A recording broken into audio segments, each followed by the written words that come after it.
What we need are new ideas. Yes. We need progressive revenue. Yes. And without getting too wonky, as I am prone to do sometimes, what does progressive revenue look like? It looks like a property tax system that is not based on a flat rate that hurts lower income families and working class families. Yes. Yes. Yes. It looks like a statewide progressive income tax. Yes. It looks like a property tax system that's not based on having to go and get a rebate. Yes.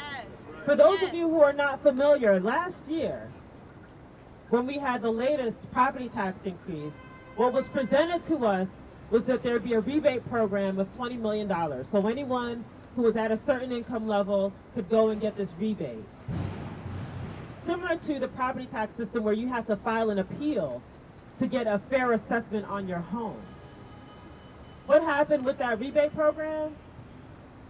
Out of $20 million, only $3 million was actually used in rebates. What happened to that $17 million? That ain't right. The mayor used that for pet projects. The money was distributed, and our population continues to decline. Right. How do we make sure that people actually are creating more revenue in the city? The first step is we have to shore up our population. Because if you have fewer people living in the city, you have fewer people paying into the system. So not only are they not paying their property taxes, you have fewer people shopping in our commercial corridors, which means the small businesses Yes. in those corridors Yes. Yes. cannot survive. Make it They plain. can't make profit. They pay taxes too. So when you drive up and down some of our more neglected communities, you see those empty strip malls. You see those vacant storefronts. Come on. Who's going to shop and support those small business owners? So now we don't have revenue from them either. As much as you hate the tickets, who's going to pay those tickets if they're not even here? Progressive revenue means opportunities for wealth building in communities. It means that we have to look at different models that actually support building strong communities. One of those models that I talk about that would diversify our economy is cooperative economic models. We are talking about a transformative economy that actually is inclusive, where instead of relying on banks that don't lend, we actually pool our resources collectively to own collectively in our communities. We have to think differently. I talk about a public bank for Chicago.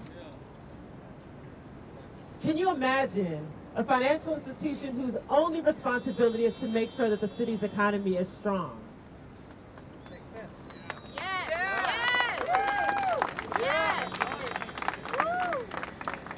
A financial institution that's not going to charge us hundreds of millions of dollars in bad bank deals and fees just to hold our money in their bank. Yes. Imagine what we currently pay on infrastructure projects. We're standing right in front of one. Our roads, bridges, water. We pay billions of dollars on these projects. Imagine if we're actually putting that money back into our economy. It's revenue, just on interest alone. Imagine being able to actually get a loan to start your business in the city. Imagine being able to get a loan to keep your home or buy a home in the city. And all of those transactions create revenue for the city. Transformative ideas that expand our economy is the only way forward. It is what will help us to address our pension issues. It is what will help us address our structural debt issues. And more importantly, it is what will allow residents to be able to stay in their communities and actually thrive.